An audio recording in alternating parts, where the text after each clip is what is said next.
Bonjour Gérard Chaliand. Bonjour. Est-ce que, à l'heure où on se parle, donc à peu près plus de 12 heures après ce double séisme et cette annonce d'une mobilisation de la communauté internationale, la Suède et la Finlande ont intérêt à apporter leur aide à la Turquie? Écoutez, ce que je trouve paradoxal, et là-dessus nous n'avons pas réagi en Europe, qu'est-ce que le président Erdogan a demandé?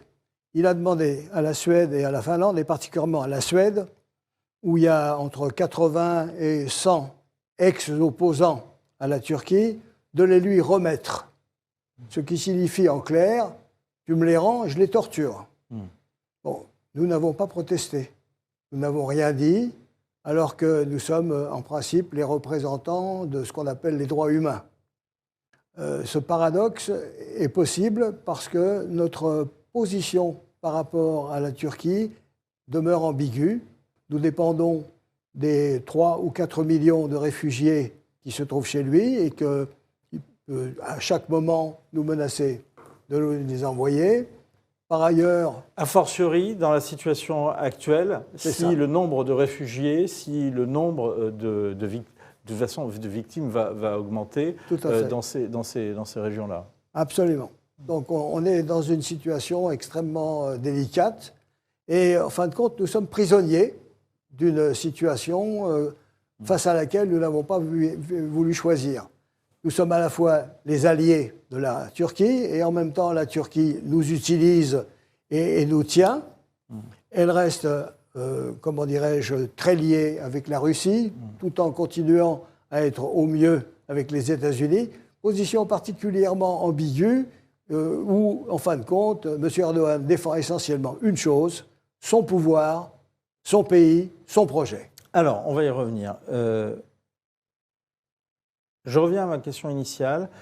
La Suède et la Finlande donc, font face à une opposition et une obstruction de la Turquie pour adhérer à l'OTAN.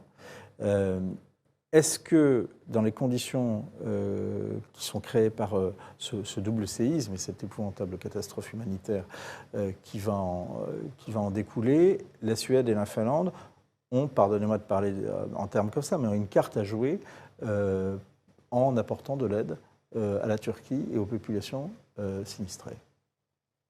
Bon, ils ont essayé de dissocier la Finlande et la Suède, c'est-à-dire qu'ils ont dit la Finlande, nous sommes d'accord, elle peut rentrer. Et les Finlandais, en bons protestants, ont dit nous ne voulons pas être accueillis seuls, ou bien on rentre tous les deux, ou nous ne rentrons pas tout seuls. Bon, position correcte que nous devrions avoir nous aussi. Aujourd'hui, demander à ces deux pays de leur apporter une aide, c'est vraiment paradoxal. C'est-à-dire que vous me faites un chantage, et moi je dois en somme vous faire l'aumône. C'est un peu absurde. Et ça ne pourrait pas infléchir la position d'Erdogan ? Voilà. Alors, pour l'instant, M. Erdogan, personne ne le bouscule. Comment dirais-je, il a toutes les chances de son côté. Il est à la fois le président, le Premier ministre. Il est de facto le gouverneur de la banque. C'est lui le patron du parti. C'est-à-dire qu'il cumule grosso modo tout. En face de lui, il y a 200 000 personnes qui ont été accusées depuis 2014 d'être des blasphémateurs ou en tout cas des gens qui l'ont, comment dirais-je, mal traité mal. Il y a tous ceux qui apportent des nouvelles soi-disant fausses et qui sont immédiatement incarcérés avec 4 années possibles de prison. Bref, son opposant principal, M. Imamoglu, qui était le maire d'Istanbul, il l'a mis en prison pour, comment dirais-je, offense à des hauts fonctionnaires. En face de lui, il n'y a qu'une seule petite chance, c'est l'alliance de tous ceux qui sont contre lui, c'est-à-dire Davutoglu, Gül, l'ex-président de la République, etc. Est-ce qu'ils ont une chance? Est-ce que les élections seront véritablement démocratiques, au sens véritable du terme, ou est-ce qu'en définitive, il est impossible de l'arrêter? Les élections ont lieu le 14 mai prochain. Avec un mois d'avance, parce qu'il sait que la période où les choses vont pas trop mal, il a quand même augmenté les budgets des fonctionnaires, il a avancé l'âge de la retraite pour certains, il a augmenté les salaires. Bref, enfin, il fait tout ce qu'il faut pour plaire au moment où c'est important. Est-ce qu'il peut tenir ça pendant les 3 mois qui suivent? Pas du tout sûr, mais il va profiter de cette espèce d'éclair. Est-ce que vous faites un lien entre justement la situation politique intérieure de la Turquie et cette opposition, cette obstruction à l'adhésion de la Suède et de la Finlande? Je trouve que ça joue, quand même, ça joue. Je pense que une partie de l'opinion turque peut y être sensible. Certainement moins que des succès militaires que la Turquie a réussi à obtenir un peu partout, en Libye, au Karabakh, chaque fois qu'il intervient, en Syrie, 4 fois avec succès. Il en prépare une 5e. Je ne sais pas s'il va pouvoir le faire, mais en tout cas, il aimerait bien intervenir en Syrie. Ça lui permettrait de se débarrasser, avec le soutien d'ailleurs de sa population, d'une partie de ces Syriens. Donc, les cartes de M. Erdogan sont considérables. Là-dessus, le dossier syrien, ça ne chiffonne pas véritablement l'opinion publique turque. Le fondement de l'opposition d'Erdogan à l'entrée de la Turquie et de la Finlande, c'est parce qu'ils ont des opposants kurdes sur leur sol? En grande partie, oui. En grande partie, c'est ça. Ça permet de dire c'est des gens qui sont partis de ce pays parce qu'ils sont contre nous et nous, on veut les récupérer. Et effectivement, les Kurdes, d'une façon générale, depuis plusieurs années, sont largement brimés. On a arrêté beaucoup de leurs représentants. En fin de compte, le parti est accusé d'être terroriste, etc., etc. Mais Erdogan est arc-bouté sur la question kurde, mais ce n'était pas le cas au début, en tous les cas, quand il a accédé au pouvoir. Bon, vous savez, au début, il était très différent. Au début, il était démocratique, il était en plus ouvert à l'Europe. Il était vraiment où les Occidentaux ont bien voulu le croire, parce qu'il y avait déjà à l'époque la polymique sur ce qu'on appelait l'agenda caché. Et ceux qui le évoquaient étaient accusés de complotisme. Bon, vous avez raison, il y avait peut-être une ambiguïté probable, mais ceci dit, d'abord, il faisait du développement, il faisait un sérieux. Je veux dire, le pays avançait avec 4, 5, 6%, 7%. Ça marchait très bien. Jusqu'à 2014, ça marchait plutôt bien. Bon, maintenant, depuis près d'une dizaine d'années, c'est l'inflation. L'année dernière, le chiffre officiel, c'était 85 à 90% d'inflation. Aujourd'hui, le chiffre officiel, c'est 64. On prétend qu'en réalité, c'est bien au-delà. En tout cas, l'économie, c'est le point faible de M. Erdogan. C'est pour ça qu'il a, en quelque sorte, augmenté les salaires, facilité l'âge de la retraite, etc., etc. Il veut être réélu et, à mon avis, il a 9 chances sur 10 d'être réélu. Je reviens sur la question kurde. Qu'est-ce qui a fait que Erdogan, qui était allié aux Kurdes, finalement, leur livre une guerre sans merci, sans pitié, sans relâche? Il ne veut en aucun cas. Je vous pose la question différemment. Est-ce qu'il faut lier ça aux élections législatives de 2015 qui lui ont empêché d'avoir une majorité absolue du fait de la montée en puissance du parti indépendantiste kurde?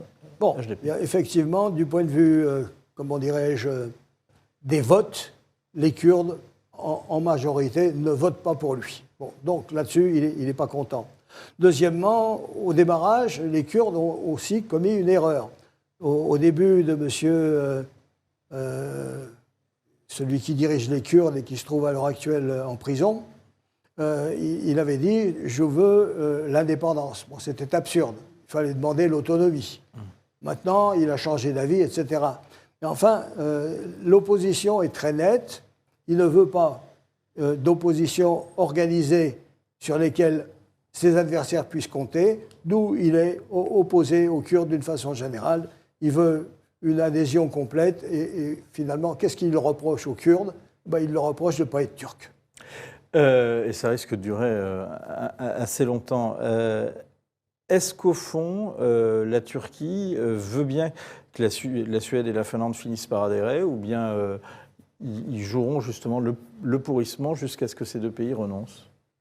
Vous pouvez me dire exactement? Est-ce que la Turquie finira à un moment ou un autre par céder sur l'adhésion de la Turquie et de la Finlande, ou bien est-ce qu'ils joueront le pourrissement jusqu'à ce que ces deux pays renoncent? Non, non, je veux dire que tout est possible après les élections. S'il est élu, il peut tout à fait changer d'avis. Est-ce que c'était aussi, est-ce qu'il faut y voir, en tout cas, est-ce qu'il faut voir dans cette posture un lien avec la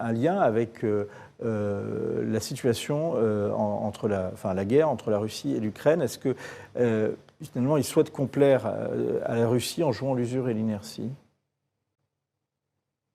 Bon, il plaît à la Russie parce que, je veux dire, il a acheté le SS-400, ça lui permet d'avoir une autonomie. Un système ça, c'est très important. Système anti-aérien. Ce qu'il faut constater, si vous voulez, Erdogan mène une politique étrangère totalement personnelle. Il ne dépend ni des Russes, ni des Américains, et il tient beaucoup à cela. Et il est présent. Il est présent aux Balkans, il est présent en Afrique, il est présent dans la Méditerranée orientale, il a des prétentions sur, comment dirais-je, la mer et ce qui est contenu dans la mer Méditerranée. En d'autres termes, il a une politique tout azimut, il a même des visées sur l'Asie centrale, etc. Donc, ce que vous êtes en train de me dire, c'est que finalement, la politique étrangère d'Erdogan est véritablement, comme on peut le lire, calquée sur une politique étrangère qui vise à restaurer ce qui a fait la grandeur de ce pays, c'est-à-dire l'Empire ottoman. Il a une politique impériale, en un mot. Et il veut restaurer à la fois la grandeur de l'Empire ottoman et en même temps, il rêverait aussi d'avoir le même souci des jeunes Turcs de s'avancer vers l'Asie centrale, où il y a effectivement au Kazakhstan et dans d'autres pays des turcophones. Quel est l'intérêt de la Turquie d'être encore dans l'OTAN ? Ah, c'est important. D'abord, c'est une garantie. Personne ne peut les toucher tant qu'ils sont dans l'OTAN, parce que, comme vous le savez, quand on attaque un pays de l'OTAN, on a tous les autres contre soi. Donc vous êtes à la fois dedans, protégé, et en même temps, vous faites ce que vous voulez par ailleurs. Est-ce que la Suède et la Finlande, de votre point de vue, maintiendront coûte que coûte cette volonté d'adhérer à l'OTAN ? Est-ce qu'ils ont coûte que coûte la volonté d'appartenir à l'OTAN ? Est-ce qu'ils maintiendront cette volonté ? À mon avis, oui. Parce que, je veux dire, pourquoi est-ce qu'ils ont manifesté ? Parce qu'à un moment, ils ont pris peur face à la Russie, en se disant peut-être que la Russie va pousser ses avantages plus loin, ce dont personnellement je doute.